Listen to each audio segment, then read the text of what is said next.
Là, le charme de la Coupe du Monde, le Panama, bah ouais, première participation, premier match. Bon, ils perdent, certes, 3-0, mais c'est quand même la Belgique un outsider. Mais c'était comme la fête, c'était cool, c'était bien dans l'ambiance, c'était assez sympa. Salut à tous, footeuses et footeux de la même famille, c'est Thomas. Retour sur le match de la Belgique face au Panama, 3-0, un doublé de Romelu Lukaku et un but de Dries Mertens qui a été énorme. Mertens, le petit ailier de Napoli, là, il est monstrueux, lui il me plaît sans déconner. Et du coup, bah, les Belges qui rejoignent les Anglais qui viennent de battre les Tunisie à la dernière minute d'un doublé d'Harry Kane de buts à 1. Du coup, bah, les deux gros de cette poule G, mine de rien, ils sont au rendez-vous, hein, pas comme certains, hein, suivez mon regard. Et du coup, la Belgique, ce 3-4-3 là, avec ses Dream Team, ces genres de dingues, eh ben, on voit quand même que ils veulent quelque chose. En 2014, ils ont été quart de finalistes. Ils ont perdu contre l'Argentine qui avait été en finale contre l'Allemagne. Ils avaient perdu 1-0 contre un but d'Higuaín à la 8e minute, dès le début en plus. C'était vraiment un bon match qu'ils avaient fait. Là,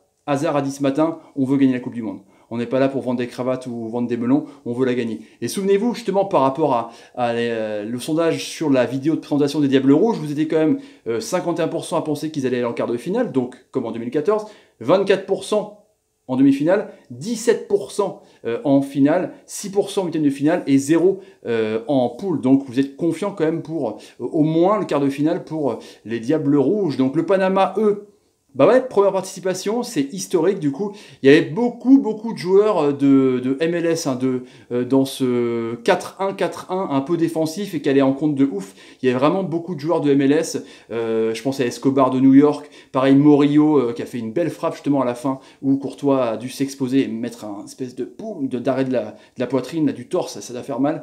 Il y avait Torres qui a fait un duel de malade. Lukaku, c'était le match dans le match. Même si Torres, justement, il a fait une bourde dès le début du match où Hazard, en renard, pouvait tromper. Il a même tiré un petit pointu là pour essayer de tromper Penedo, mais ça l'a pas fait. Il y avait Rodriguez, donc de la Gantoise, peut-être le seul Européen, Pérez, qui joue, lui, au Guatemala. Voilà, et c'était assez intéressant, je trouve, cette équipe, avec des bons petits joueurs qui jouent beaucoup aux États-Unis, mais bon, ils ont le mérite d'être là, ils sont qualifiés hein, quand même devant justement les Américains dans le groupe de la qualif, donc c'est mérité. Et du coup, bah voilà, l'équipe belge, Alderweireld, Boyata, Vertonghen, donc Tottenham, Adonf, Meunier de Paris, qui a été énorme. Carrasco-Meunier, au début du match, ils étaient monstrueux. De Bruyne, Witzel, et devant c'est Mertens, Lukaku, et puis Eden Hazard. Bah ouais, dingue. Ils ont commencé direct.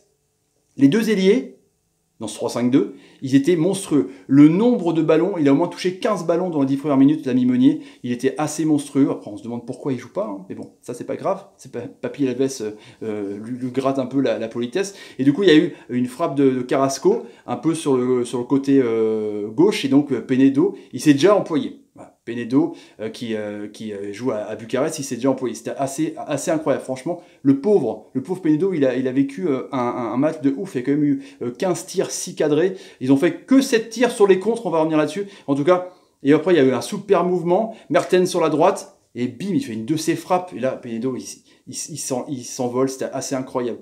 Les latéraux, je vous disais, montent de ouf, donc ça déstabilise complètement ce 4-3-3. Davis et Morillo sont complètement perdus parce que eux aussi ils montent, mais du coup après il s'est pas compensé par Rodriguez. Je sais pas, la tactique, après c'est une équipe jeune, mais c'était pas non plus dingue. Après, il y a eu un centre de Bruyne où Torres justement intervient en faisant un tacle alors que Lukaku était là. C'était un peu dingue justement ce duel, et je sais pas s'ils sont serrés la main ou échangé les maillots à la fin. Après, il y a eu une frappe de ouf, encore une fois, où Eden Hazard fait une frappe de dingue et c'est encore boxé par Penedo. Tu te dis c'est infranchissable parce que les Belges, ils se faisaient siffler en plus par les supporters panaméens, ce qui était complètement dingue, mais ils n'arrivaient pas à trouver les solutions. Tout passait par Hazard évidemment, qui rentrait dans l'axe, les ailiers qui rentraient pour faire des centres, Lukaku en point de fixation. La tactique de Martinez, elle est vraiment bien huilée, c'est assez intéressant, mais voilà, contre une défense regroupée, forcément, dans une match d'ouverture de Coupe du Monde, avec toutes les surprises qu'il y a eu, et ben c'est mine de rien compliqué. Après, il y a eu un coup franc de De Bruyne en fin de première mi-temps, avec il est tout seul, Mertens, il fait une énorme volée, encore une fois, il réfléchit pas, mais, enfin, acte 1, énorme volée, réfléchit pas, acte 1, vous allez voir pour la deuxième mi-temps, et du coup, ça frôle le poteau.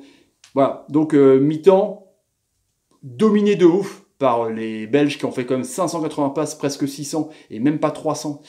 pour les Panaméens. C'est pas beaucoup, c'est vraiment très très faible. Dès le début du match, dès le début de la deuxième mi-temps, 47e minute. Torres, encore lui, hein, franchement on dirait qu'avec lui, hein, Torres dégage un peu pour dégager un peu soulager la défense, et puis là, la Mertens il en a marre. Il a fait deux frappes, il en fait une troisième, mais bim, hop, 1-0, 47e minute. C'est comme ça après, hein, c'est comme ça. Après il y a eu des belle récupération, on va dire, de Gomez, Godoy, qui joue à San José, aussi aux États-Unis. Il a réussi aussi à bien prendre Witsel, parce que De Bruyne, lui, était un peu plus haut. Donc Witsel était un peu tout seul. Du coup, Meunier venait l'aider aussi latéralement. Donc un peu ce milieu de terrain qui fonctionnait pas pendant peut-être 5-10 minutes. Du coup, ça a aidé les Panaméens à sortir un peu plus et puis envoyer les banderies là sur les côtés et puis essayer de trouver Pérez attaquant, mais c'était quand même compliqué quoi. Et puis du coup, voilà, et je vous dis, Murillo dans le dos de la défense, il fait une espèce de frappe de ouf. Et c'est dévié par Courtois. C'était la seule occasion, justement, où je vous dis, la seule occasion où il dégage du torse, c'était assez incroyable. Ensuite, voilà, le premier but de Lukaku. Voilà, c'est assez dingue. C'est une belle frappe, une belle action de Hazard qui fixe vraiment au dernier moment. Il temporise, comme ça, comme il sait le faire. Il trouve De Bruyne qui crochette, qui centre, et puis Lukaku passe de la tête. Voilà. Super action des Belges. Ils n'avaient pas réussi en première mi-temps parce que vraiment le Panama était bien regroupé et allait tout de suite au tampon sur les joueurs. Là, ils étaient émoussés, fatigués parce que du coup, vu qu'il n'y avait pas beaucoup de surnombre devant, il y a les milieux qui montaient, mais ils avaient du mal à redescendre. Ils étaient cuits boudin, ça sentait vraiment le craquage. Donc 2-0, c'est un peu dur et là, tu dis que ça craque quoi. Et donc après, il y a une belle action entre, encore une fois, Lukaku qui est toujours dans les bons espaces. Il fait un petit balai piqué sur une petite patte piquée. Donc on dit que Lukaku, c'est qu'un bourrin et il n'est pas élégant quand il joue, mais la petite balle piquée qu'il fait pour tromper Penedo, ça c'est incroyable. Et c'est une belle passe encore d'Eden Hazard qui a quand même été assez énorme. En même temps, on lui demande ça, il veut gagner la Coupe du Monde, donc il faut qu'il soit fort. Donc voilà, après il y a eu peut-être une frappe d'Escobar à la fin, mais bon, c'était pas non plus dingue. Le Panama a essayé. Le Panama, je pense que leur but, c'est de bien figurer, d'être assez cohérent, assez combatif, hein, comme on connaît l'Amérique latine. Et puis voilà, les Belges, ils veulent clairement gagner la Coupe du Monde, du moins aller au moins dans le dernier carré, comme veulent faire les Français. En tout cas, ils devront battre les Anglais pour ça, pour être au moins premier ou deuxième, pour essayer s'éviter, on va dire, un gros en huitième de finale. En tout cas, voilà, bravo Panama quand même pour votre match de dingue. À un moment donné, on y a cru en première mi-temps parce qu'il y avait quand même des beaux contres, mais c'était mal.